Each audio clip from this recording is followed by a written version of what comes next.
Good afternoon. Welcome to the Bradford County Historical Society. I have a few announcements. First of all, a lot of you come to our programming. Some of you might not, but for those that haven't, we have a program guide out there in the gift shop that tells what goes on here. We have programming 6 months out of the year, May through October, on the third Friday night, and this tells you all about what's coming up. It's free to attend. And also there's a link in there telling you things that are going on for America 250 this year, which there are still many more things on the schedule coming up, so we're looking forward to that. Also on the back, all kinds of other programming we do. And another thing that we did this year is reprint this guide to historical markers and monuments in Bradford County. We had done this previously, but this is updated and has many more included in it for America 250 year. So that's free out in the gift shop along with other brochures and things. Feel free to pick that up. That was done through a grant, so that is an interesting resource if you're looking for something to do on a summer day and you just want to travel around Bradford County. So there you go. The museum here is open Wednesday through Friday 10 to 4, the first Saturday of the month 10 to 2, or by appointment evenings or weekends as well. So you're welcome today after the program to stick around if you want. We're here till 4 and look around. Tom's giving tours as we speak, so you might see him wander through. And but normally we don't have programs at 2 o'clock in the afternoon, so this is something different for us. So I appreciate the program we have here today. It's a topic that we always receive questions about and have little resources, it seems, or time to gather the resources. So this is kind of a neat thing that's come together here. So first of all, I'm going to turn it over to Kane Chamberlain from Endless Mountains Heritage Region to give you some additional announcements. Appreciate it. Good afternoon, everybody.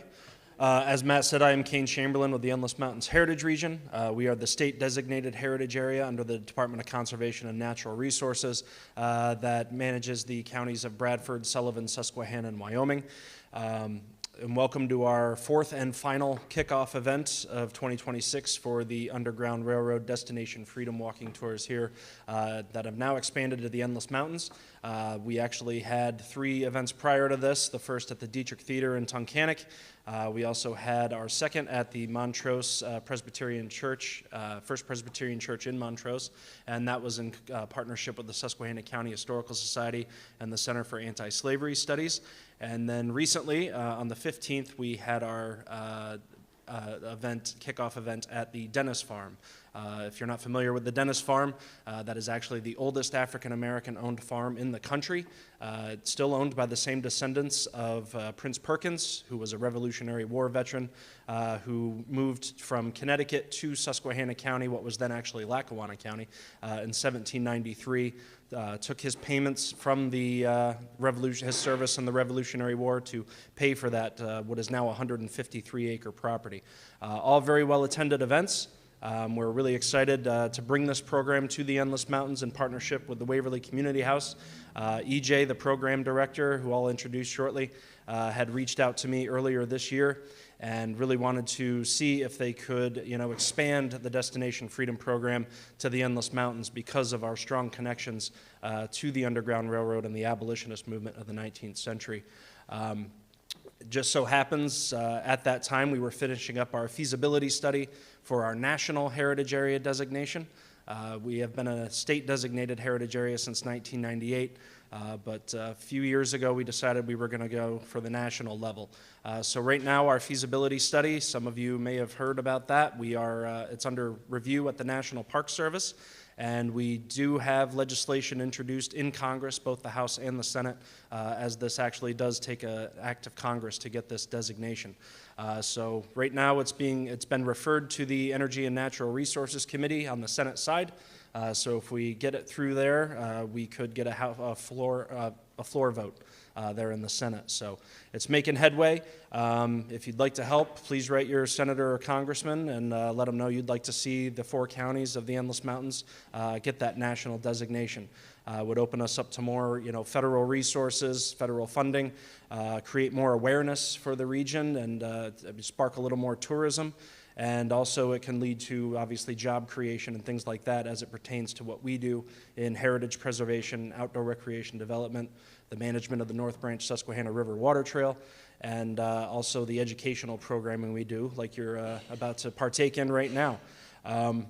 Really fascinating program. EJ and I have been meeting with all of our partners, not just Matt and the Historical Society here, but the ones I'd mentioned before, where we had our kickoff events, and everyone is just thrilled to finally have this program come to the area. It's just simply based on the fact, as Matt said, a lot of people are curious about the Underground Railroad and the connections we have here. So this was a really cool way to establish that story of national significance we need to show for that national designation. And we couldn't be happier for EJ to have reached out when he did, because it was really perfect timing. And we're really looking forward to having these walking tours in the 4 counties. Actually, Sullivan County, we're planning a driving tour for next year. That we had already met with Gavin Siegfried of the Sullivan County Historical Society, and because the historic nature of the Genesee Road, which was the route that they would use to go up through Sullivan County to make their way north through New York State and ultimately to Canada in most cases. There's a separation point at Lincoln Falls where, you know, those being guided to freedom, freedom seekers would either go off to here to Towanda, or they would split and go off to Canton. So there's a lot of really cool sites out there in Sullivan County many people aren't aware of. EJ and I probably did about 20 miles of the 33-mile tour the day we went out there with Gavin, and it's just really cool and fascinating to learn about all this history. So we really appreciate you coming out today, and I'm going to turn it over to EJ Murphy for the presentation, and we really hope we'll see you on some of the walking tours this summer. This is going to be kind of a pilot program, and we've already put in for grant funding through DCNR to make self-guided brochures and maps for next year for those who may not be able to schedule a tour with EJ or one of the historical societies. They can give themselves a tour. We're also going to be doing some audio and digital mapping online as well, so you may be able to use your phone to get from place to place along the tour. So really cool, exciting things happening, and we're thrilled to bring this program here. So without further ado, EJ Murphy.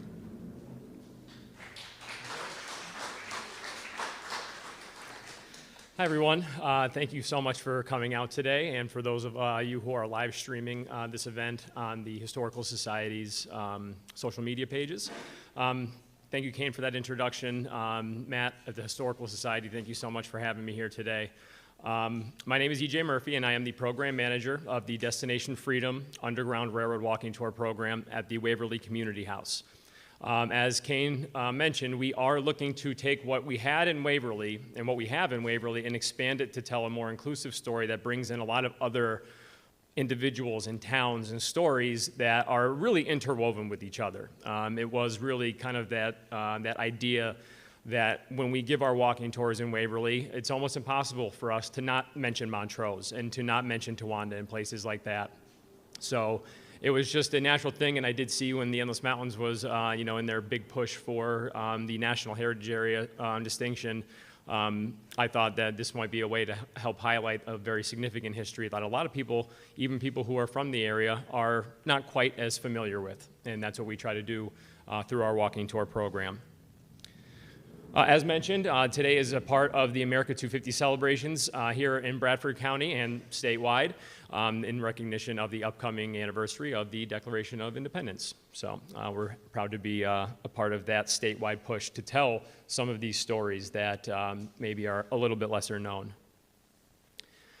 For those of you who have never been to the Waverly Community House, this is the Waverly Community House. I have to clarify that it is Waverly, Pennsylvania, and not Waverly, New York. We've actually had people call asking for guided tours, and they think that they're calling Waverly, New York, and they're actually calling us in Lackawanna County. So we are in Lackawanna County, just on the cusp of what is the Endless Mountains region. So again, it was a kind of a natural partnership when I thought about our area and the history that we highlight as we walk around our building. The Waverly Community House opened in 1920, and since 1920, it has operated as a community center, offering public programs, kids programs, all sorts of different things. So if you've never been, I highly suggest stopping by to check it out. Our Underground Railroad Walking Tour program is sort of kind of the newest program that we have going on at the Waverly Community House. It started in 2017, and it was created by our current executive director, Gia Tugend, as a self-guided walking tour. You would show up to the Waverly Community House, you would pick up one of these self-guided maps that you see on the screen up here, and you would go and walk around the town and kind of pick up little tidbits about the history on your own. We started getting a lot of phone calls. People who were very interested in the story, kind of wanting to hear more, ideas for research, things like that. And at the time, I was teaching social studies in Scranton, and the curriculum that I taught lined up directly with the program. I taught early American history through Reconstruction.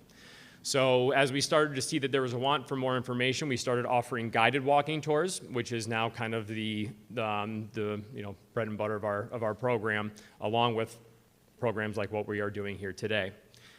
As our program continued to get attention, the important history was not lost on people. Waverly has been a part of the National Register of Historic Places for quite a while now. And in March of 2022, we were added to the National Park Service's National Underground Railroad Network to Freedom program.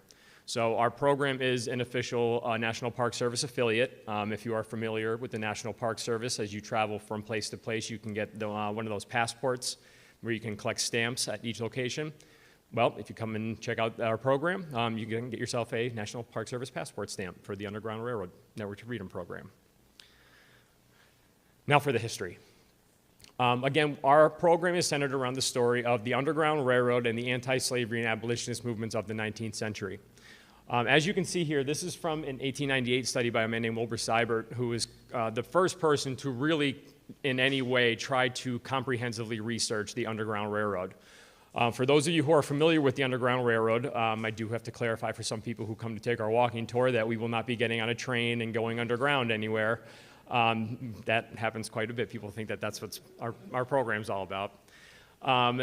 But this is the study of the formerly enslaved individuals who had escaped slavery, making their way north to freedom. And there were a lot of places in northeastern Pennsylvania that were important hubs of this Underground Railroad system. And in the first study done by Wilbur Seibert so long ago, you can see Waverly mentioned along with places like Wilkes-Barre and Montrose. This is a more updated map from a more recent study from a book called The Underground Railroad in Pennsylvania. And as you can see, there's a little bit more detail here, including right here in Towanda, Pennsylvania. So our program, essentially, this is the area that our program is going to be covering with this expansion. We're also working with Wilkes University and some of the history professors there on ways to get their public history students. They do have a public history concentration in their history department. So we're working with them as well to see how we can include Wilkes-Barre, which is a very important town to this story. But because we are talking about America 250 and this event is part of America 250, the story of the Underground Railroad actually kind of starts with the founding generation. This is Article 4, Section 2 of the United States Constitution. Article 4, Section 2 required citizens to return. They never used the word slave in the U.S. Constitution. They kind of use kind of coded language. Here in this particular circumstance, they say, no person held to service or labor in one state who escapes into another, they have to be returned to whoever they owe labor to. So this was, you could apply this to indentured servitude, things like that, but the real debates about this were about escaped enslaved people. And it's this constitutional mandate that first Congress is going to pass a law in the 1790s that gives actual teeth to this constitutional mandate. And you're going to see punishment for not following this, again, constitutional legal mandate. And that's something that a lot of people don't tend to think about when we think about this Underground Railroad story and the individuals who are participating in this. Some of the people that, we show some of the homes as we walk around Waverly, people who participated in the Underground Railroad, one of the things I try to point out is that they were risking the very homes that we are looking at by participating because technically they were criminals. They were breaking the law. And this is where it stems from. So right from the founding generation, this was an issue that people had been discussing. Over time, this fugitive slave issue is going to become one of the biggest wedge issues between North and South slaveholding, non-slaveholding states in the years leading up to the Civil War. And that's what I'm going to be talking about today. Here in Northeastern Pennsylvania, you start to see the anti-slavery and abolitionist movement start to pick up and gain a little bit of steam in the mid to late 1830s. You had families like the Post family out of Montrose, who kind of led the push in that town to start the idea of people openly opposing slavery. Not just saying, well, we think slavery's bad and, what can you do about it, but actively getting involved in opposition to the institution. Isaac Post was a preacher, Baptist preacher, and while he was addressing his congregation, he said, quote, "The merchandise of human flesh as it is now practiced in the United States is a sin. It ought to be abolished, and it is the duty and privilege of every Christian and church to bear testimony against slavery publicly and privately." This was a pretty strong stance at the time. The abolitionist movement, anti-slavery movement had not really gained that much steam at this point. So these were very strong words coming from a very few prominent individuals in a lot of these towns that I'm going to be talking about as we make our way. Here in Towanda, you wouldn't guess it by looking at him, but here in Towanda, one of the early ardent abolitionists was this man, a man named William Watkins. Watkins was a Vermont transplant and who had moved to Towanda in the late 1830s, so right around the same time Isaac Post is giving that speech. And I mention his Vermont roots for a reason, because one of the things that's going to bring a lot of the anti-slavery sentiment to the area is going to be people coming from New England. In Waverly alone, the two of the individuals whose homes still stand in town that we know were involved in the Underground Railroad, one was from Massachusetts and one was from Rhode Island. So it's going to be, New England is the hub of the anti-slavery and abolitionist movement nationwide at this point, but you're going to see the effects of that as people are moving to the northern tier of Pennsylvania. And again, you have very similar histories with the early settlers in a lot of these different towns. But in the 1830s, the issue of slavery starts to become not just a discussion at home or in newspapers and stuff, but it's starting to reach the halls of Congress. In the 1830s, I don't know if does anyone know who this is? I'm going to be quizzing you today, so just be ready, okay? John C. Calhoun. John C. Calhoun was a kind of one of the leaders in pro-slavery thought in Congress during the time period.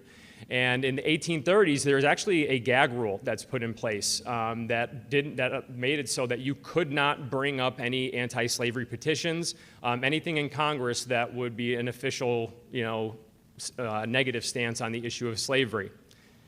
In 1837, residents from Towanda and Wysox actually wrote a petition to Congress that was put in front of Congress and was shelved because of the gag rule. So you have local communities who are starting to become outspoken, both privately and now politically and publicly, and in the halls of Congress, they are not hearing it. Eventually, this gag rule goes away, but this is going to be another issue that's going to add on to the issues between, again, North and South and slaveholding and non-slaveholding states. So this is from 1837, and it's right around that time that John Carter, one of the first formerly enslaved individuals to actually make his way to Towanda and put roots down here instead of moving on to somewhere else. As Kane mentioned before, Canada was the ultimate goal for a lot of people, because once you cross the border, those legalities, you don't have to worry about quite as much as you do even if you're in a Montrose or a Towanda or a Waverly. But John Carter, when he makes his way, he actually has he makes a couple stops before he eventually lands on Towanda. But he lands on Towanda in 1837, so the same year that petition is going to before Congress, John Carter is going to put roots down. And Carter becomes a very well-known businessman here in town. He opens a shaving and hairdressing establishment, which he owns with a partner at first. As you can see here, it dissolved, and he ended up owning it on his own for most of his career. And he becomes one of the well-known residents of Towanda. The site of his home is actually going to be one of the places that will be on the Towanda walking tours when we start offering them. Again, around that same time, you have another very influential black man who's going to start to create a name for himself both in business and politics and religion, and that's a man named Solomon Cooper. Now, I have not been able to find anything that verifies that he was a formerly enslaved individual. We just know that he ended up in Towanda right around the same time that John Carter was making his way to town. And Solomon Cooper, again, kind of gets his start as a barber, giving shaves and things like that. But eventually he becomes involved in the African Methodist Episcopal Church, which does have a presence here in history here in Towanda. He becomes a preacher in both the AME church here in town and also the Wesleyan Methodist Church, which is kind of almost like, I don't want to say an offshoot, but they have very similar ideas, these two churches. And in the post-Civil War years, he's actually going to be called to Philadelphia to become one of the leading pastors in basically the hub of the AME church movement. So these are, again, men who you probably, if you were studying this in a history textbook in school, these are names that you are not going to come across. And we try to make sure that these names are not forgotten because, as you're going to see throughout my presentation here, people like John Carter and Solomon Cooper are, once they're here in town and have their lives established, it's not like they're just sitting around, having life go by them. They become very influential voices both in the state and nationwide. And again, I'll talk about that in a little bit. In Waverly, our story kind of centers around a man named George Keyes, whose headstone you see here. He was the first formerly enslaved individual to put roots down in Waverly. And he was assisted in eluding slave catchers who came to Northeastern Pennsylvania to try to bring him back to Maryland, where he was held in bondage. He was assisted by a man named Rodman Sisson, whose headstone, both of these headstones are part of our walking tour, and the Rodman Sisson family home actually still stands in Waverly. So again, we have these individual stories that look like individual stories, but then when you start to look at the big picture and you start to see how these towns are connecting and how these institutions are connecting and these individuals are connecting, like I said, it's kind of hard to tell the story of one town without the other. You wouldn't think about that with especially Towanda and Waverly. Probably don't see too many historical connections, but there are quite a few. Now, if you're from Towanda and you know anything about Towanda's history, you're probably familiar with this gentleman, David Wilmot. David Wilmot in the mid-1840s. We are fighting a war with who? With Mexico. We're one person. Oh, my God. We are fighting a war with Mexico. And at this time, this is when the Underground Railroad and the movement of former slaves to the north is starting to really, really pick up. And southern slave-owning states are starting to really complain about this issue. And on top of this, you have the war with Mexico, where we get a whole bunch of territory out west. Well, the debate becomes, is this territory, this new territory we get, is it going to allow slavery or not allow slavery? And as a first-term congressman, David Wilmot, along with some of his kind of co-conspirators in his party, they put forward a resolution, he puts forward a resolution that was supposed to go into an appropriations bill about what's going to happen with the land out west. And this Wilmot proviso, as it has come to be known in history, said that neither slavery nor involuntary servitude shall ever exist in any part of said territory except for crime whereof the party shall first be duly convicted. This is one of the first national signs that there is a political movement that has a goal of stopping the expansion of slavery. So you have this fugitive slave issue, now you have this issue of slavery out west, and these issues are going to continue to build up and divide people over time. Do we know who's on the bottom there, I hope? Frederick Douglass, very good. Whew. Frederick Douglass actually catches on the Wilmot Proviso, and he actually mentions it throughout his career, especially publishing in newspapers. But Douglass had a very interesting take on the Wilmot Proviso, basically saying that, okay, it's a sign that we're kind of moving in the right direction, but that's it. He actually says, quote, "While we regard it as a step in the right direction and hail it as a most hopeful sign of the times, it is but a sign." So you have black communities that are going to start to build up in towns, especially Underground Railroad towns. This happens in Waverly, it happens in Towanda, it happens in Montrose. And this is something that people don't realize about these communities. They're not just individuals who happen to navigate their way here. You have the formation of the AME Church, you have schools that are going to pop up. So these are real communities that are being built up. And eventually, they become very politically active. And that happens actually here in Towanda, which I'll mention in a little bit. But in the mid-1840s, when everything is going on, again, we start to see this issue of fugitive slaves become one of the bigger talking points. This is an article that was published in a New York City anti-slavery newspaper. So this is a paper that is getting circulated all around the country, And this article did make it into papers all across the North. This is from 1844, and this is from a public meeting that was held in Montrose. Quote, "To express the indignation of the people against a band of armed men who have been concealed in the town for the purpose of kidnapping a number of persons who were formerly slaves, but who have been leading quiet, industrious, and honest lives there for some years past." So now you start to see northern communities are experiencing clashes because of the institution of slavery. You are going to have several incidents of slave catchers coming to northeastern Pennsylvania and again, clashing with the local communities, particularly the anti-slavery and abolitionists of the local communities that they are making their way to. And it is towns like Montrose and Towanda and Waverly that have these growing black communities that are going to be some of the main targets for fugitive slave catchers. And again, this is going to affect northeastern Pennsylvania as a whole, but particularly it's going to happen here in Bradford County. In 1850, because this fugitive slave issue had become a big wedge issue between slaveholders and non-slaveholders, there's a new law that is passed.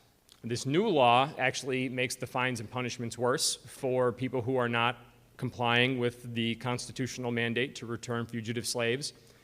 But one of the things that's really going to rile up northern communities is that this bill mandated that if a slave catcher had come to your town and asked you to actively participate in the apprehension of a former slave, you legally had to help them, regardless of what your beliefs about the issue was or what you wanted to do.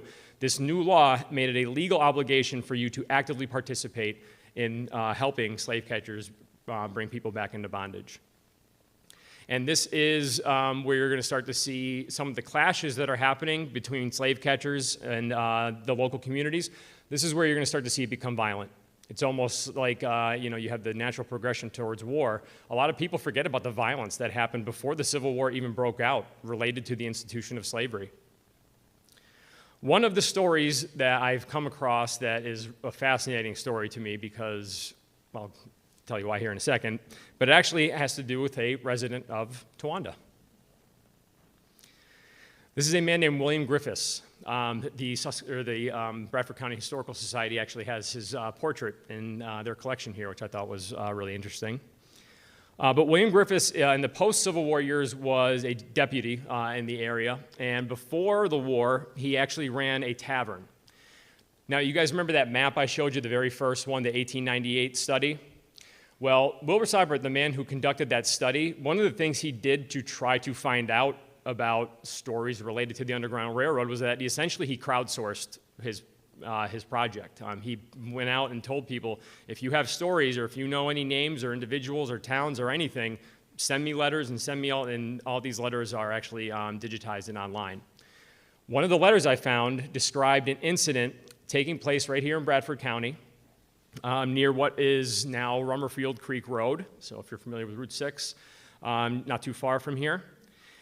Griffiths supposedly owned a tavern right on the corner of Rummerfield Creek Road in what is now kind of the Route 6 area. And his tavern was known to be a safe haven for fugitive slaves.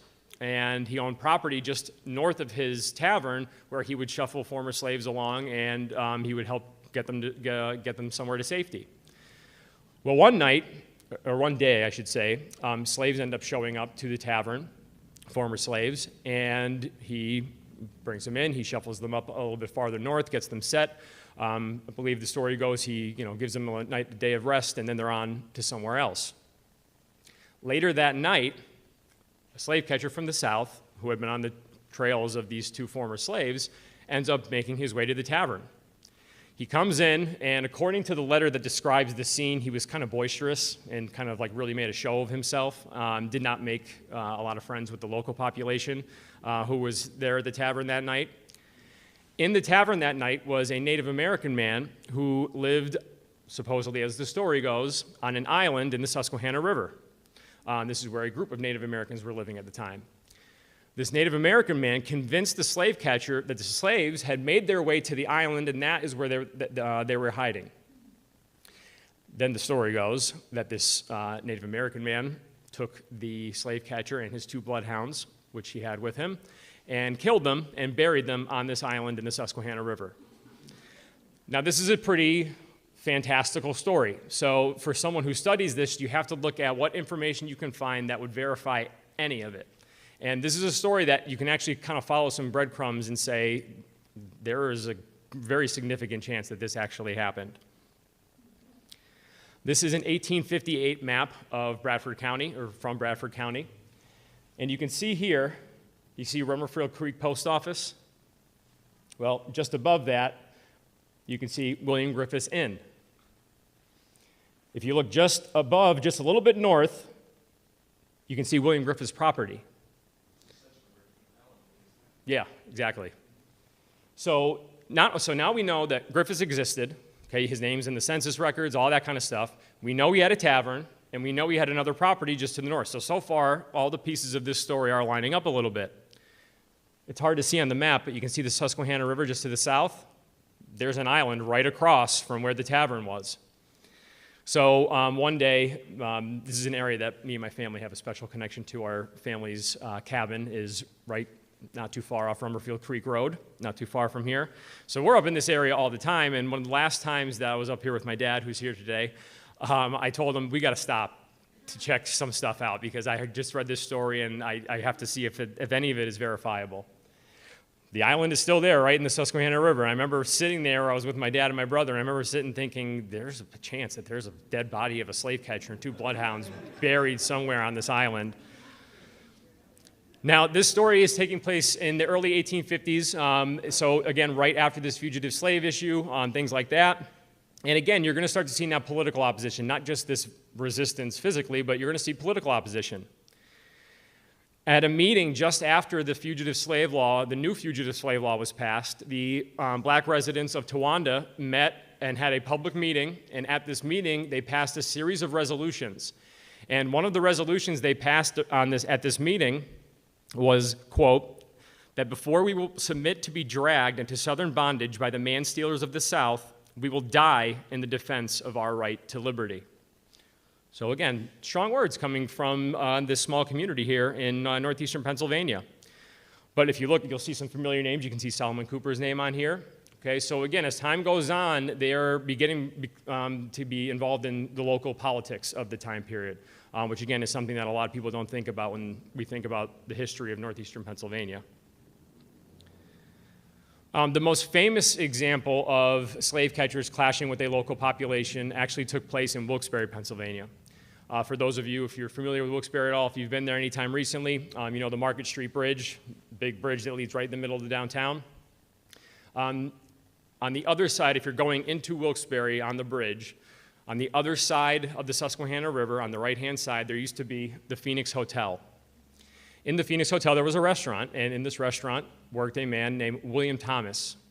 William Thomas was a formerly enslaved individual, and one morning, as he's serving a group of men breakfast, these men, who are actually a U.S. Marshal and 4 fugitive slave catchers from the South, they actually try to apprehend him as he's serving them breakfast.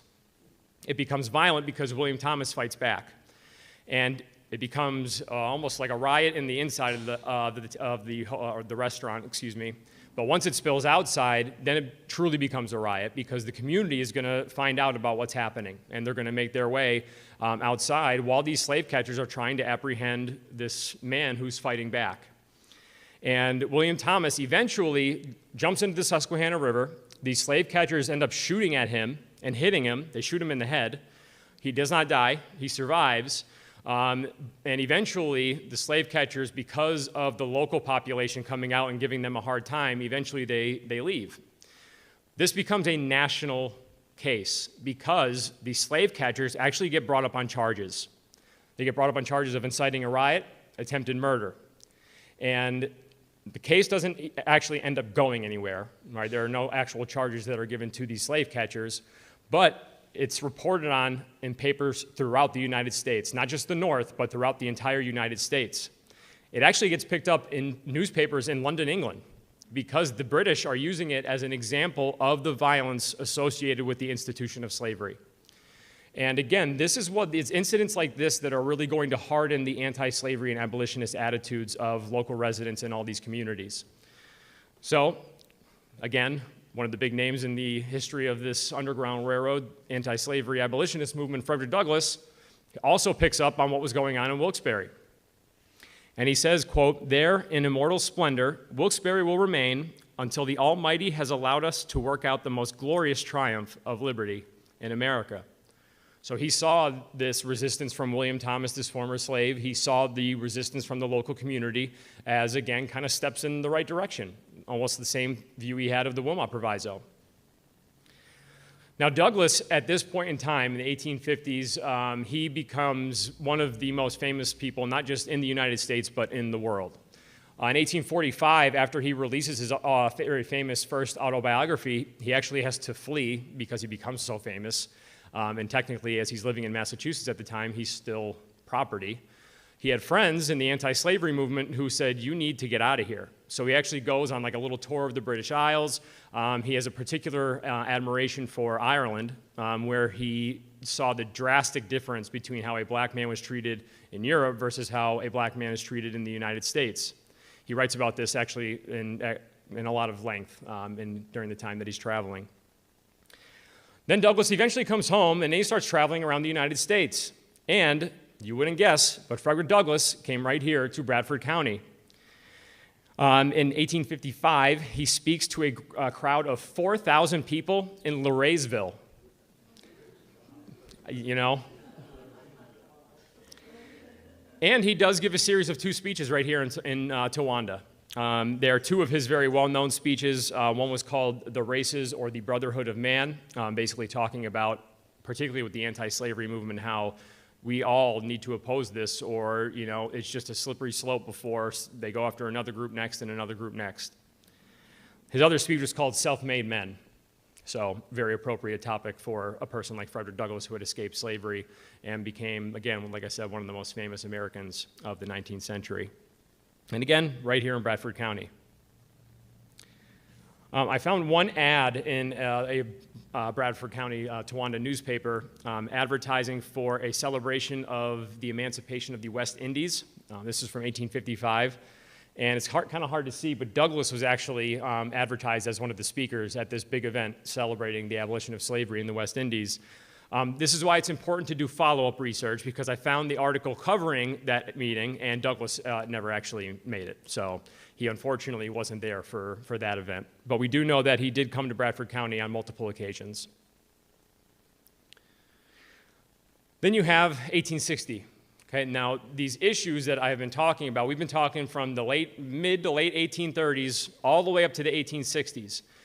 This is where we start to see the real big division between North and South, leading up to what is eventually going to be the Civil War. This is a Harper's Weekly cartoon showing Columbia, the kind of personification of the United States, overseeing Congress, and as you can see, it's a disaster.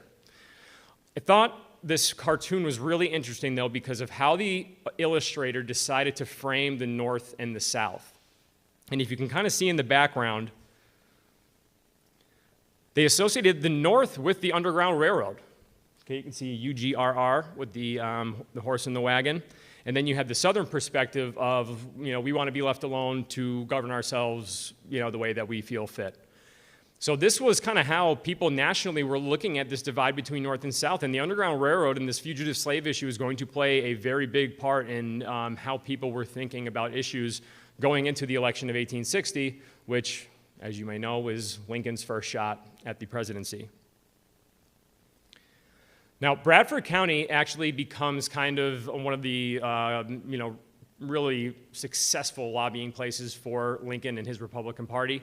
Bradford County stays pretty loyal to Abraham Lincoln during the Civil War, including his first election in 1860. Now, there are going to be a lot of people in Bradford County who are going to play an important role in Abraham Lincoln's election and the fact that he wins by a huge margin. You can see here the one ad going into the election asked if Bradford County was going to give Lincoln a 5,000 majority. That's exactly what happens. And it's because of the well-run political machine, largely spearheaded by Mr. David Wilmot, who I mentioned before. But you also have people on the ground, not just the big important politicians and things like that. You have groups like the Wide Awakes. The Wide Awakes were a young, almost militant-like group that was really just a campaigner for Abraham Lincoln and the Republican Party during these elections in 1860. The Wide Awakes were a group that started in Connecticut, and then these groups started popping up all over the North. And as you can see, they had their own uniform, kind of intimidating looking for, the 1860s. They used a lot of symbolism when it came to their pamphlets and their publications, as you can see by the watchful eye here in 1860. But these Wide Awakes are going to throw rallies and big parades all throughout the North, and it's at some of these big rallies where you're going to see some of the big important voices going to be heard, including here in Towanda when David Wilmot and a man named Henry W. Tracy, who I'm going to talk about here in a little bit, gave speeches to this big Wide Awakes group who were here in town. To give you an idea of what a Wide Awakes parade might have looked like, this is a publication from Harper's Weekly that shows a Wide Awake parade processing through New York City. And again, you can see them with their torches, their uniforms, so you can see how this might have been an imposing, thing to see. This is an article that was talking about a Wide Awake meeting and parade in Carbondale, Pennsylvania. The paper said, quote, "The night was beautiful, the stars shining with beaming brilliancy, and the moon overlooking the whole proceedings with a mild but earnest luster, as if she were herself wide awake in chief, and saw clearly, with distinct approbation, to the crowning result of these brother-like proceedings through this favored land, the onward march of human freedom." So again, this is kind of how this group is presenting themselves, and again, they were very influential in helping Lincoln get elected. One of the leaders of the Wide Awakes here in Towanda was a man named Guy Hewlett Watkins, who was buried nearby in Riverside Cemetery. Guy Watkins was a district attorney and a lawyer before the Civil War, and eventually he goes off to fight. If you remember William Watkins, the abolitionist from Towanda that I mentioned before, well, this is his son. And his son is going to be killed during the Civil War, leading his unit, the 141st Pennsylvania, on a very famous charge outside of Petersburg, Virginia. And again, he was one of the leaders of the Wide Awake group here in Towanda. Again, I mentioned David Wilmot and his importance in Abraham Lincoln's election, particularly here in Bradford County. He actually is going to be the temporary president of the 1860 Republican National Convention in Chicago. He gives the opening speech that opens the convention that nominates Abraham Lincoln. The man on the left here is Judge William Jessup out of Montrose. Judge Jessup is kind of one of the anti-slavery abolitionist kind of political movers and shakers in northeastern Pennsylvania. And he also goes to the Republican Convention in 1860, where he's going to be the chairman of the committee that puts together the Republican Party platform, which is going to include the stoppage of the expansion of slavery out west. So again, you have people on the ground who are part of this movement, and then you have the people who are kind of, leading from a national level. And that's something that people don't realize about northeastern Pennsylvania. When we think about northeastern Pennsylvania history, it's often the coal mines and the railroads and all that kind of stuff, but we had people who were very influential even before all that really started to pick up in this area. After the 1860 governor election, which basically happened a couple weeks before the presidential election and served as a little preview of what was going to happen with Lincoln's election, David Wilmot actually wrote to Abraham Lincoln from here in Towanda, kind of reflecting on the movement that he essentially kind of helped start with the introduction of the Wilmot Proviso. Writing from Towanda, he said to Lincoln, quote, "The victory is complete at all points, and we can hold the country until our principles and policy are irreversibly established in the government if we shall so behave ourselves well. I have watched the progress of this great revolution for many years with anxious, often painful interest, and I now feel very much like a sentinel who is at length relieved after a weary and protracted watch." Now think about his mindset, right? From the 1840s when he introduces his proviso up until the 1860 election, he was one of the voices that were kind of, again, when it came to establishing the Republican Party and the parties that kind of preceded it, he was one of the movers and shakers here in northeastern Pennsylvania. And he actually kept up a pretty regular correspondence with Lincoln, not just in 1860 during the election, but even during the Civil War. Now, these are the voting results from the 1860 election here in Bradford County. It's going to be hard to read, but overall in Bradford County, Lincoln is going to get about 7,000 votes, and the Democratic ticket's going to get about 2,000 votes. So that 5,000 majority that they were looking for, they got it. And out of all of the townships and towns listed on these election returns, only 2 actually ended up voting against Lincoln in 1860. Standing Stone Township being one of them. Towanda specifically, the borough, so the immediate kind of downtown area, voted 197 to 77 in favor of Abraham Lincoln. Towanda Township, 84 to 19 in favor of Abraham Lincoln. And the North Towanda, 65 to 32 in favor of Abraham Lincoln. So again, that's how it's going to go for most of the towns here in Bradford County, is you're going to see pretty heavy majorities for Lincoln and the Republican Party. That's not the case everywhere in northeastern Pennsylvania. In Waverly, you had a very divided town. Even though it was this small little anti-slavery abolitionist hub, you had people who were very politically opposed to some of the things that were going on related to those issues. In 1860, Lincoln wins what was then Luzerne County. Lackawanna County did not yet exist. Lincoln wins it, but it's a tight margin, about 7,300 votes to about 6,800 votes. So he wins, but not, like I said, a huge, huge margin. And I always have to point out Waverly, 35 to 32 in favor of Abraham Lincoln. And again, this is an Underground Railroad town where you have a growing black community, you have abolitionists, anti-slavery advocates, and it was still divided. So the divisions were not just north and south, they were within communities. And if you look at the voting returns, you can see that. But with Lincoln's election, southern states had had enough. They began to secede from the Union. And with the firing on Fort Sumter in April of 1861, you have the beginning of the Civil War. And as a kind of stalwart Republican county, during the war, Bradford County is going to actively support Lincoln, the war effort, and everything that the Lincoln administration tries to do to put down the rebellion after it starts. Again, strong wording. This is coming from a meeting that was held here in Towanda at the county courthouse. Again, no compromise with traitors, grand rally.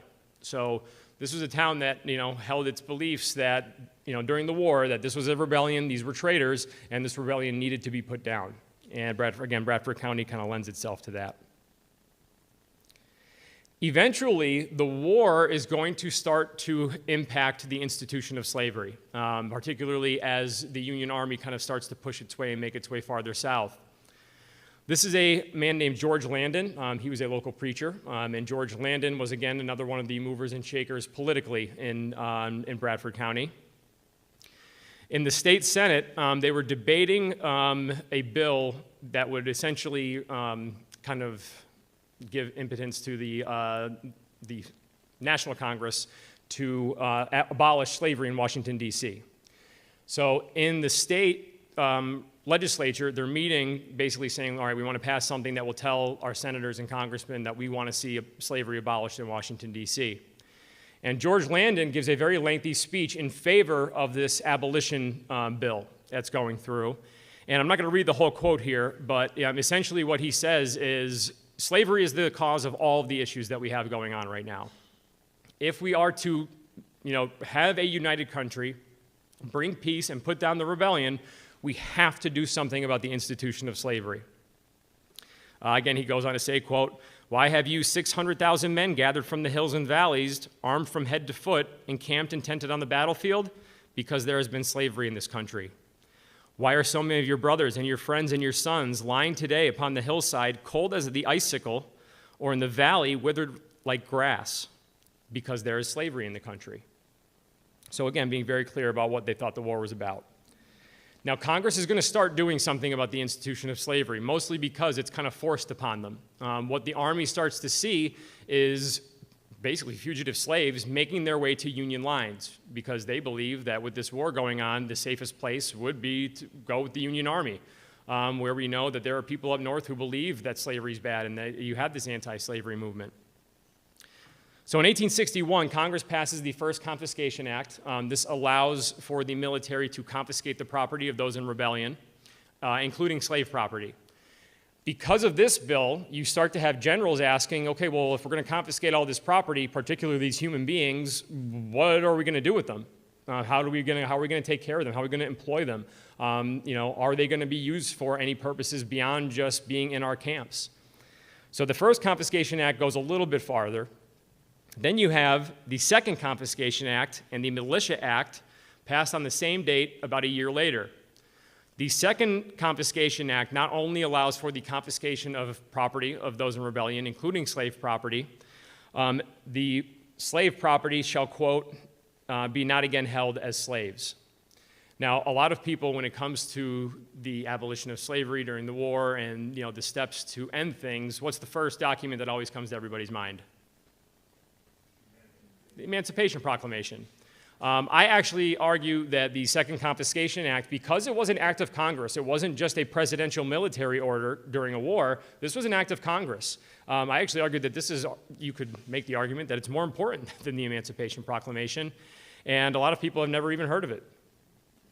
The Militia Act that was passed with the Second Confiscation Act also allowed for formerly enslaved men to be accepted for use in the military, and it would be up to generals in the military to decide what that use would look like. One of the biggest advocates for the Second Confiscation Act is going to be David Wilmot. So he thought he was going to go and rest off into the sunset after Lincoln was elected. There was still a lot of work to be done as the war went on. And as a senator, he gave a very lengthy speech about the Second Confiscation Act, basically making the same argument, we need to do something about the institution of slavery. And then not long after the Confiscation Act, the Second Confiscation Act, the Militia Act is passed, you have the Emancipation Proclamation. The Emancipation Proclamation also allows for the enlistment of black soldiers in the United States military. And this is going to be something that's going to affect the local black communities that we've been talking about, the Waverlys, the Montroses, the Towandas, because quite a few men from these towns are going to enlist, both formerly enslaved men and people who were freeborn in these local communities are going to enlist and fight for the United States military in black units during the war. Frederick Douglass is one of the biggest recruiters for black soldiers when the government finally allows for the enlistment of African American troops. Douglass is going to make his way all throughout the North, including here in Pennsylvania, to recruit initially for a unit that you may have heard of before, especially if you're a moviegoer like me. Anyone ever seen this movie before? Glory, the story of the 54th Massachusetts Infantry. This is the first black regiment from the Northeast accepted by the government during the war. And Douglass goes around and he recruits in a lot of areas. And like I said, his recruiting impact showed repercussions here in northeastern Pennsylvania. In Waverly is buried a member of the 54th Massachusetts, a man named Samuel Thomas, a formerly enslaved individual who's made his way to Waverly actually after the Civil War was over. But he was a member of the 54th Massachusetts. Just to the north of us, in Montrose, 14 men enlist in the 54th Massachusetts Infantry. So I've seen this movie many, many times before. Now I watch it with a little bit of a northeastern Pennsylvania lens because you have men from this area who are going to fight in the 54th. And when you watch Glory, which I think does a pretty good job of covering what the experience was like for black soldiers, this is some of the things that you see in that movie are things that these individuals experienced.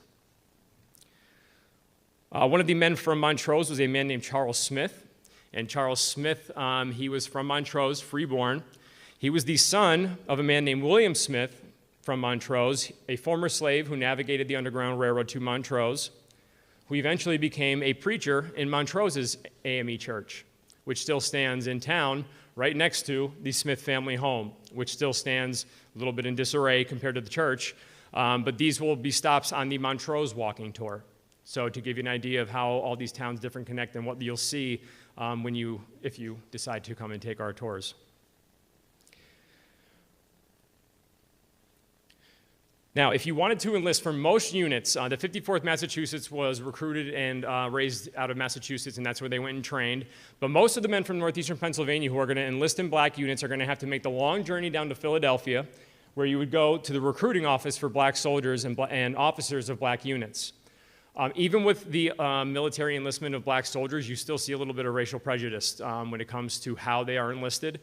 Black soldiers make less money than white soldiers when they are first enlisted. And these black units do not have black commissioned officers. They are all, commissioned officers are all white, so the command staff of these units. So you go down, you would go to the Office of Enlistment, and if you were accepted for service, they would send you to Camp William Penn, located right outside of what is now Philadelphia, and what is now Cheltenham, Pennsylvania. And then you'd be off to war. Now, not all of the men who are going to go and attempt to enlist are going to be accepted for military service. Some people are going to be denied based off of age and certain things, illness. But some men are actually denied service as a result of physical injury. And a lot of the men who are going to be denied service are going to be formerly enslaved men who have the wear of being held in bondage, the physical wear. It takes a physical toll on them, and they are not accepted for military service. So you have things like a whipped back. You have things like injuries sustained to your legs because you had hounds chasing you down. These were things that actually saw men barred from military enlistment. Now I'm going to show you a picture, and it's a difficult picture to look at, but it's a picture you've probably seen before if you study, this anti-slavery movement and things like that. So it is injuries like this that would get in the way of someone who wanted to enlist in the military, fight for their country. A lot of men, especially in these particular circumstances, fighting to end the institution of slavery. You have men who are going to be denied that. And an article in the Pittston Gazette was reprinted from a Boston paper who ran a little bit of a study on how many individuals were actually denied service as a result of their physical condition after being held in bondage. And it was a fairly significant number. And again, this is how that wear, the idea of being a slave, even if you are someone who navigated the Underground Railroad to a Towanda or a Montrose or a Waverly, the experience of bondage is something that's never really going to go away. And this is just one example of that. So these units would, if you were accepted, you would be put together in a unit, and then you're shipped off to war. And a lot of these units got big parades that would go right through Center City, Philadelphia, including past this building, which I hope we're all familiar with. Independence Hall, U.S. Constitution and Declaration of Independence were both debated and formed here. So this is a very symbolic thing when you think about black soldiers in the service of the United States military marching past this building where it kind of all started and where these issues that they're now going and fighting over, where those issues started. So again, I like to look for symbolism in a lot of things, and that's one of the things I find symbolism for. And if you look at Independence Hall, if you look at the architecture, you have the main hall in the middle. You have breezeways that connect two side wings. This is the Waverly Community House. So our building is actually, the additions to the building were actually modeled after Independence Hall. So I think about that a lot when I'm walking people around the building and around our tours and I'm talking about these things. Just a little fun fact for you. Now, one of the first units that's going to be recruited out of Philadelphia is going to be the 3rd United States Colored Troops, or 3rd USCT, as was the official designation for black units during the war. And this is the battle flag of the 3rd USCT. Each of these units that would go off to war would get their own regimental battle flag.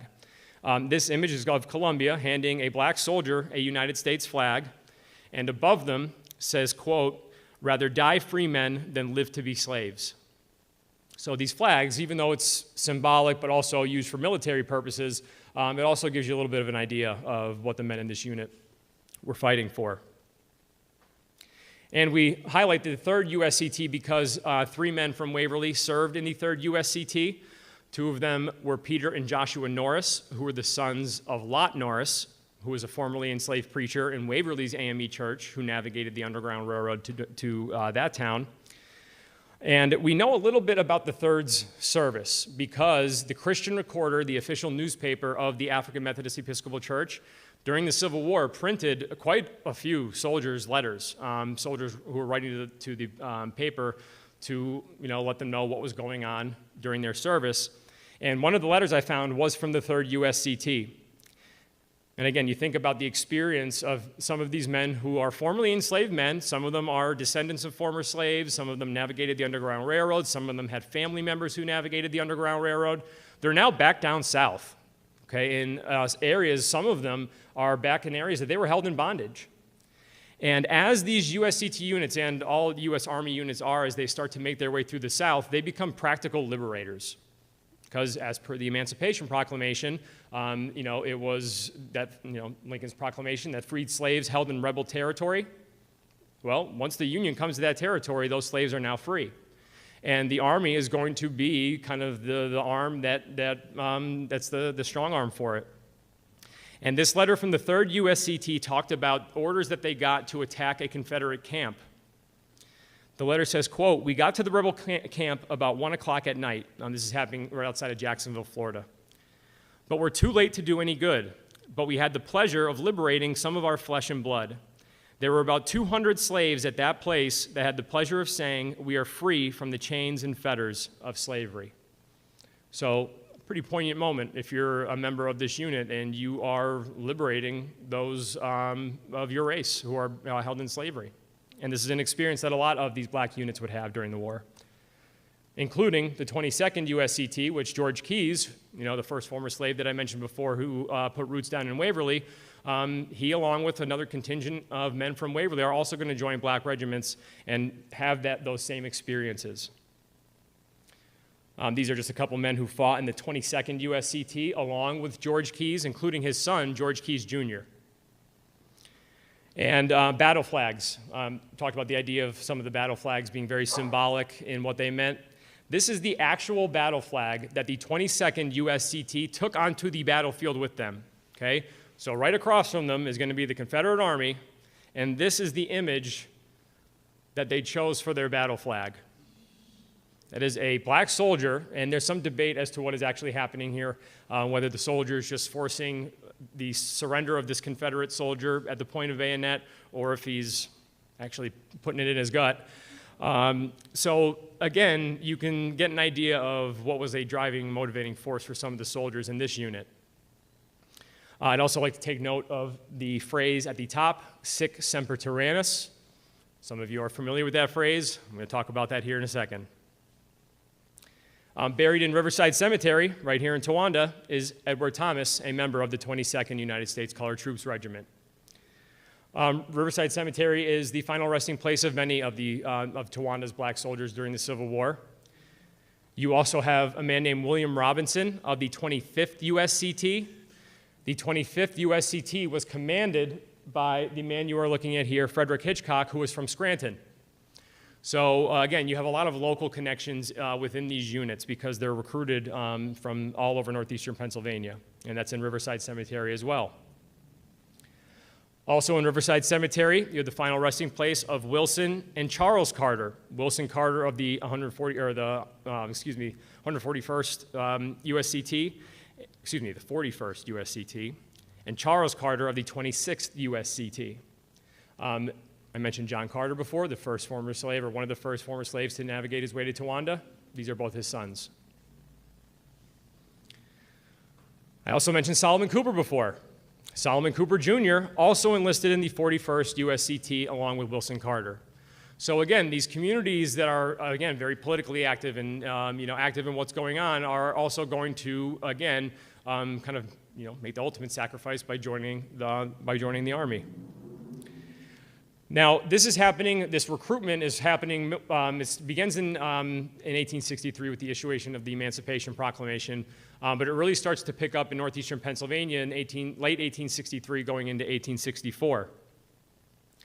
1864 is when you're also going to start to see the discussions about what the future is going to look like as a result of the war. In October 1864, the National Convention of Colored Men is going to be held in Syracuse, New York, again, one of the hubs of the abolitionist movement. And this is a convention that was put together by Frederick Douglass himself. And as you can see, there was quite a bit of local representation, including Towanda's Solomon Cooper. And it's at these conventions where, again, you're going to start to see discussions about how is freedom going to work? What does freedom look like? Not just for former slaves, but for even residents of the North. okay? Particularly when it comes to soldiers who fought during the war and fought under the flag of the United States government. In 1864, you also have the re-election of Abraham Lincoln. People often forget that Lincoln had to run for re-election while the Civil War was going on, and they actually held the elections. Bradford County is going to be, again, very heavily in the Lincoln camp, giving Lincoln about 6,100 votes to about 2,800 votes for the Democratic ticket. And the numbers are going to be, very steady, very solid for the Republican Party, going to basically mirror the 1860 election results. So again, Bradford County pretty encamped here for Lincoln. Not everywhere in northeastern Pennsylvania was like that, including Luzerne County. Again, then comprising Lackawanna County as well. Luzerne County actually flipped in 1864 and voted about 9,500 votes for the Democratic ticket and about 6,600 votes for Abraham Lincoln. So Luzerne flipped pretty heavily against Lincoln in 1864. Waverly, 29-28 against Abraham Lincoln. So one vote. Imagine being the Republican who stayed home that day and didn't go to the polls. But Lincoln is elected, and with Lincoln's election, you kind of start to see, the end is coming, because Lincoln does promise that he is going to prosecute the war to its end, and that he is going to put down the rebellion, which is exactly what he does eventually. But one of the first things he starts to push for after he's reelected is the passage of an amendment to abolish slavery in the United States, which is going to eventually become the 13th Amendment. This amendment is not universally accepted by people in the North. There are politicians who fight very heavily against the passage of the 13th Amendment. But Lincoln, because of his political maneuvering, if you've ever seen Spielberg's movie, Lincoln, it tells the story of the passage of the 13th Amendment. Eventually, it does get passed by the House of Representatives. And then you start to see, again, in local communities, discussions about whether this new amendment should be passed.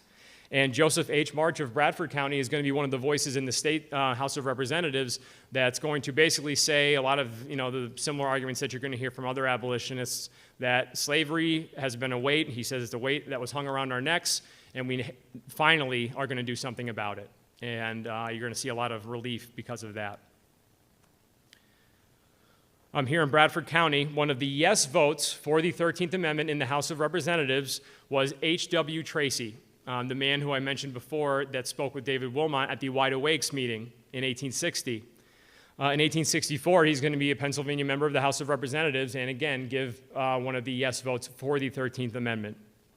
And in a letter he writes from Standing Stone to his constituents in the area, he basically says, I'm going with what is the Lincoln administration is going to be going with, and that includes the passage of the 13th Amendment. H.W. Tracy is actually buried here in Bradford County. If you're familiar with Wysox, the Dandy Market. So if you're going away from Wysox and you have the Dandy on your left-hand side, you can make that fork in the road. If you make the left, there's a church right there. And behind that church is a cemetery, and that's where Henry W. Tracy is buried. The Montrose Republican actually had a correspondent in the House of Representatives when the 13th Amendment was passed. And he wrote back to the citizens of Montrose saying, quote, "If the fossils who believe the world does not move had been with me in the hall of the House of Representatives on the 31st, they would have been astonished. For I believe I was a witness to one of those memorable scenes which showed that human progress cannot be checked." So again, a very poignant moment. Now, I'm going to skip forward a little bit just because we're kind of going over time here. But eventually, the war ends. Richmond falls, the Confederate capital. Robert E. Lee and the Army of Northern Virginia surrender. And again, this is where people are starting those discussions of, okay, well, now what? What is the country going to look like? How are things going to operate, especially for the formerly enslaved population of the country? And again, I'm just going to skip over some things here. You have Lincoln writing in the aftermath of his election and the passage of the 13th Amendment and the capture of Richmond. All seems well with us. So Lincoln looks, pretty contented. Well, unfortunately, the very next issue of Harper's Weekly where this illustration was published also published illustrations of Abraham Lincoln's assassination, which is going to drastically change the trajectory of the end of the war and the Reconstruction years after the war is over. Lincoln's assassination not only changed the discussion of things, but it's a very, kind of traumatic experience for a lot of people. Over these, 4 years of war, the issues leading up to the war, this is how it ends. A lot of people kind of had that bewildered thought of it. In the aftermath of Lincoln's assassination, a general in the Army is actually going to hand select the 22nd USCT, so including some of those men from Waverly and here in Towanda, to participate in Abraham Lincoln's funeral procession. The 22nd not only participates in Lincoln's funeral procession, but after his funeral procession, they participate in the hunt for John Wilkes Booth, and they are one of the first units to enter the Confederate capital of Richmond, Virginia. So this one unit sees some of the biggest and most important events towards the end of the war. Now, eventually, these soldiers are going to be coming back home. This is a return parade of black soldiers of the 54th Massachusetts and a couple other scattered USCT regiments coming back home to Montrose, Pennsylvania in 1865. If you've been to Montrose recently, it looks exactly like it looks in this picture. And I can prove it because I have a picture right here. That's one of the things that's really unique, actually, about the stories of Towanda and Montrose and Waverly is not only do we have the record of the individuals and the people and their stories, but a lot of the structures that are associated with this time period are still there. And Montrose is one of those towns, as is Waverly. And Towanda is a little bit more developed it became more developed over time than Waverly and Montrose, but also has that same history that still exists. Now, the state holds a much larger welcome celebration for black soldiers in Harrisburg towards the end of 1865. And this is going to be, again, a highlight of the discussions that are going to take place in black communities once the war is over. You can see from these headlines from the Philadelphia Inquirer, the last one at the bottom there, they demand the elective franchise. The right to vote for black men in Pennsylvania was stripped away in 1838 when the state constitution was changed to include the word white, that it made it known that it was white men who meet all the other requirements to vote, they have the right to vote. And this 1838 ruling that changes the state constitution and takes away black voting rights for black men in Pennsylvania, this is going to be a theme of post-war meetings and political resolutions and speeches and all sorts of different stuff. And this is going to be one of the catalysts for the post-Civil War amendment, the 15th Amendment, which denies denying someone the right to vote based off of their race. You also have, again, you have the 13th, 14th, and 15th Amendments, which are kind of known as the Civil War Amendments. The 14th Amendment defining citizenship and guaranteeing equal protection under the law for citizens. And then again, I said the 15th Amendment, the right to vote is not denied by race.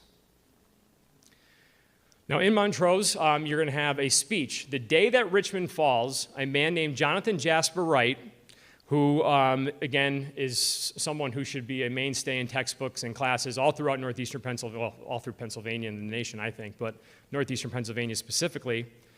Jonathan Jasper Wright becomes the first black lawyer admitted to the Pennsylvania bar. Okay, this happens as the war is kind of winding down.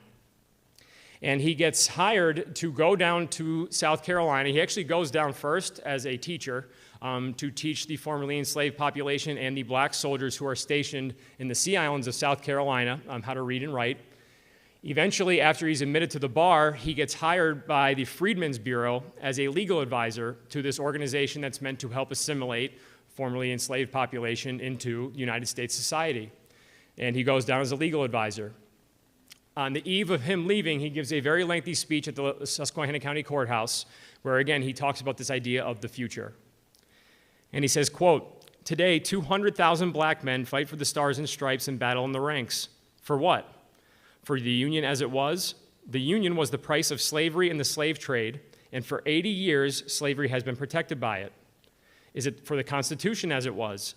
That Constitution doomed the black man to perpetual bondage. No, they are fighting for their own freedom, for the right to protect their own wives and children.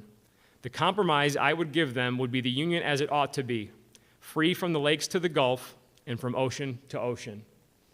So again, this is going to set up a lot of the post-war discussions, is this train of thought of, what is the future going to look like? And in a lot of ways, we're still kind of having that discussion, I think. But after the war is over, you start to see the memory of the war start to come in. What was the war fought for? What did it mean? What were its consequences? Were they good consequences or bad consequences? Again, a lot of these discussions are still being had today. But you also had the monument movement. You in Towanda are very familiar with that. You have the memory of the war being invoked at a lot of the dedication ceremonies for the Civil War monuments that are going to pop up all throughout the country, including here in Towanda. In November 1901, the Soldiers and Sailors Monument right outside of the courthouse down the road was dedicated. And it's at a lot of these dedication ceremonies where you get the sentiment of soldiers, people who these monuments are being built for. Now, I don't have a lot of great records for the Towanda dedication, but I did find speeches from the Lackawanna County Soldiers and Sailors Monument. And this is where I'm going to leave you today, because this, is, again, gives a little bit of insight as to how people were thinking about the war, even in the early 1900s. Judge Alfred Dart, a Civil War veteran who served with his father, also named Alfred Dart, was giving a speech and said, quote, "This monument tells that everyone in this country is free and equal. There was never such a war as that. There was never such a country as this. This monument will in time crumble away, but the memory of the men to whom it is erected will live forever." And I end with this because I want to connect it all the way back to the beginning. All right, the issues surrounding the conflict. What brought it on? The issues about, the expansion of slavery out west, the fugitive slave issue, the instances of slave catchers coming into contact with local communities.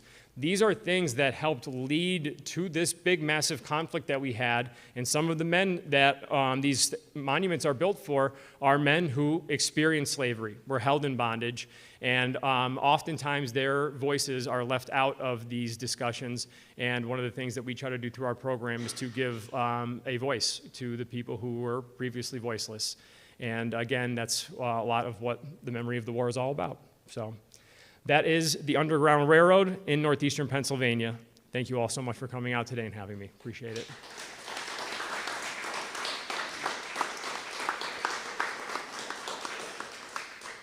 Any questions for EJ or HR or Matt? Anybody? Go ahead. Yes.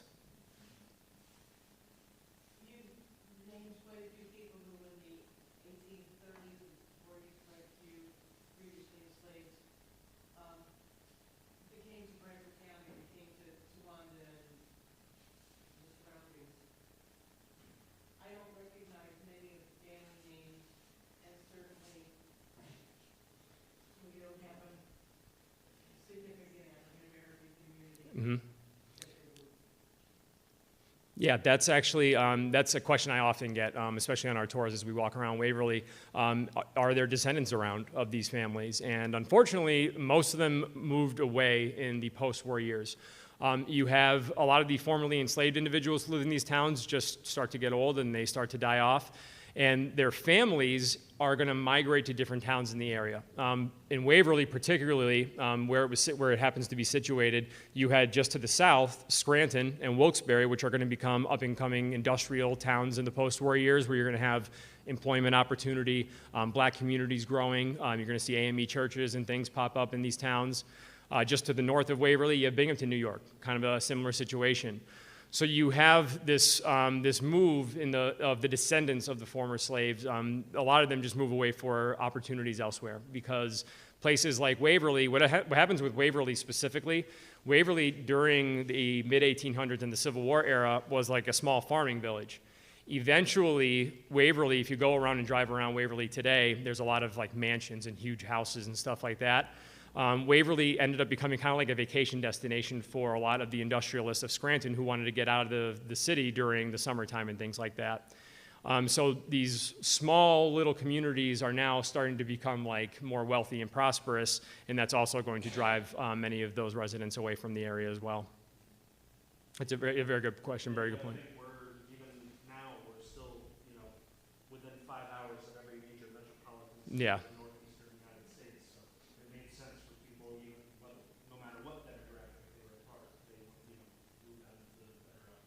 Yeah, and even here, like I said, I mentioned Solomon Cooper before of Towanda, a preacher in the AME church here.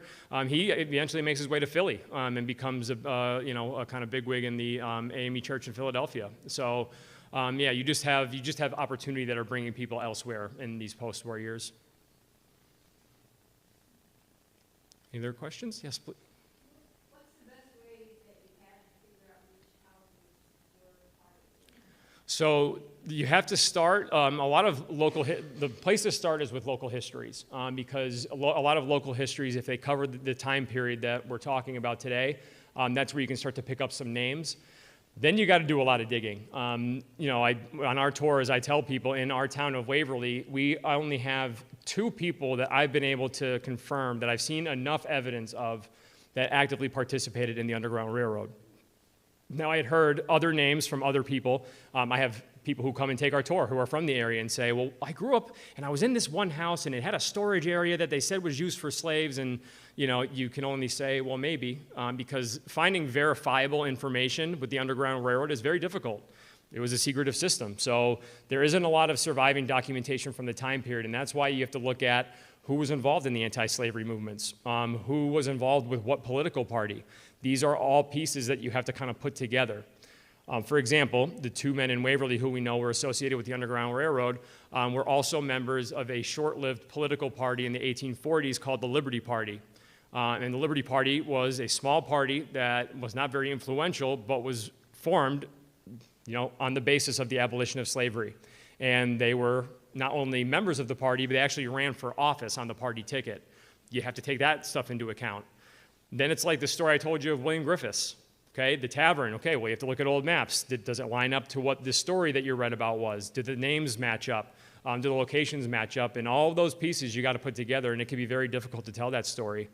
And that's why the story of Northeastern Pennsylvania, I think, is important to tell, because a lot of areas don't have that. They don't have that surviving, documentation to show that this movement was not only alive, it was alive and well. And Northeastern Pennsylvania, we do have enough to be able to tell a pretty cohesive story of the entire area as it relates to the Underground Railroad and the abolitionist movement.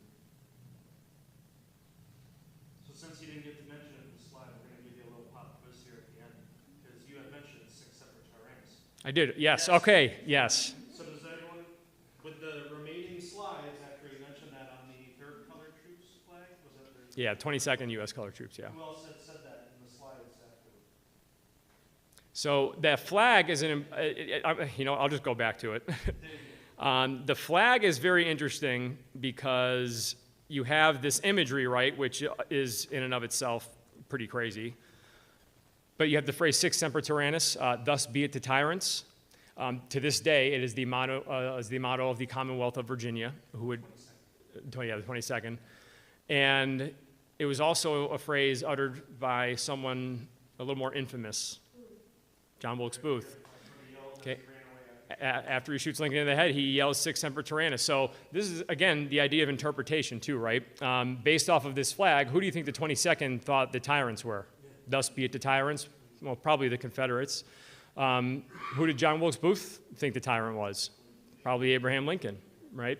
So again, the idea of interpretation, different words meaning different things to different people. It's just a fascinating way to get in the minds of what people were thinking about and how they thought about these issues during this time period. But yeah, I'm glad you brought that up. Yes? How many walking tours are there, and how do you do it? So we have the first scheduled for here in Towanda is Saturday, June 20th at 10 a.m. You could either sign up, you can call or contact me at the Waverly Community House.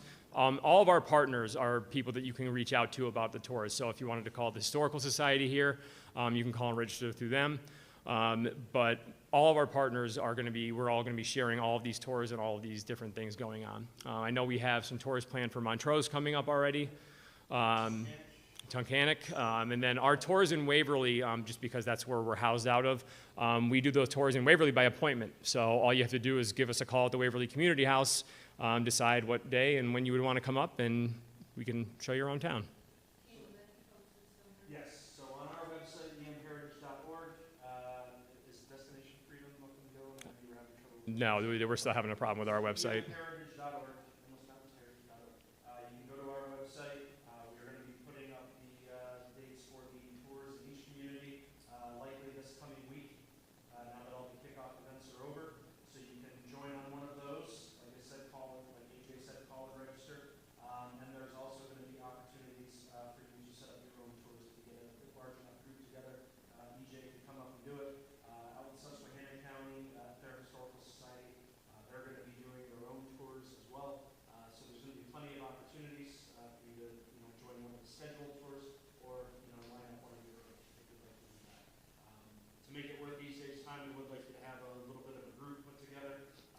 It would be nice. Just one or two people. He doesn't have to come all the way up from Waverly. So, Yeah. but yes, there's going to be plenty of opportunities in each community. Those dates will be posted here soon, and all the information you'll need to set it up.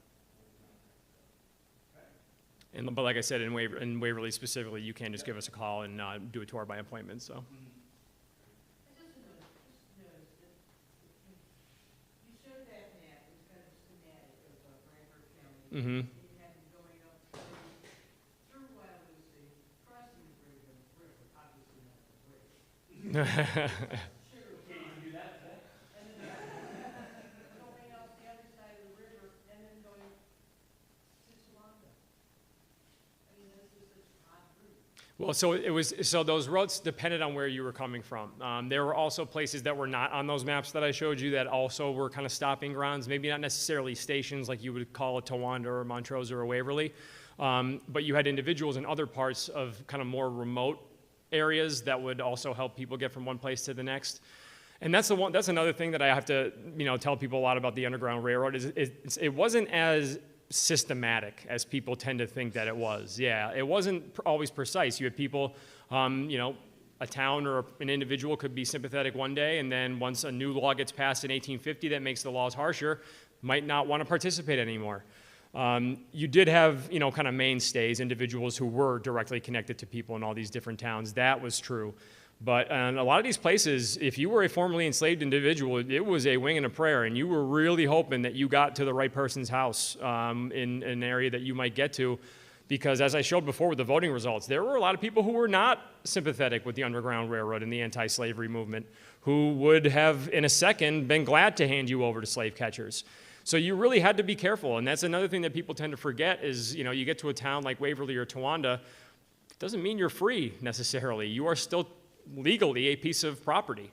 And that was something that black communities had to think about constantly. One of the interesting letters that I found in a different historical society talked about the black residents of Waverly going to work armed because they didn't know when someone might show up, and it was a constant fear. So again, there's a lot of this, the Underground Railroad is first told to like school children, like younger school children, and I know this because I'm a teacher, so I went and asked some of my teacher friends, when do you start talking about this issue? And the Underground Railroad gets picked up pretty early on, actually, but it's a very, because you're talking to young children, kind of sanitized version of the whole thing, and it's just a much more complicated story than people really realize. And like I said, that's what makes it difficult to be able to put together a really cohesive story of a particular area, because a lot of times you just don't have the documentation, but luckily for our area, we do. With the slave catchers, did they assume that if you were black, then you were somebody's property? I don't think it was an assumption, because especially by the time 1850 rolls around, you have, for the time especially, proportionally very large black communities that are building up, particularly in places like Wilkes-Barre and Montrose. And they knew, because you have census records, that there were large freeborn populations in these towns. So you couldn't necessarily go on the assumption that everyone that you come in contact with that's a black person is a former slave, just because there were freeborn citizens who were from the North. Now, did that mean that every slave catcher took their due diligence every time to make sure that they were capturing the right person? No. There are circumstances of people who were freeborn who were being captured and brought back into slavery.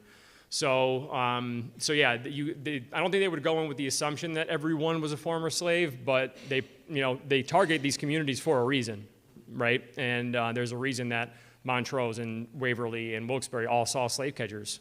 So the freeborn blacks, did they have papers that stated they were freeborn?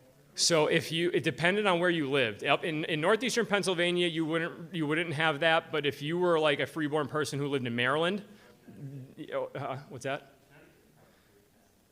Off the top of my head, I'm not sure about Connecticut, but again, it depended on where you lived. But the farther south you got, the more careful you had to be. So like I said, if you were a freeborn person in Maryland or like Virginia, where they did have large freeborn populations, you did have to have some sort of documentation that would prove that you were not a former slave, or that your not someone who's trying to escape and go somewhere else.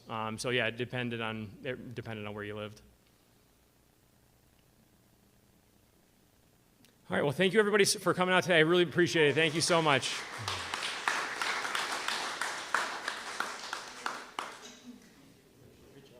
Thank you. Ooh, it started to get hot in here.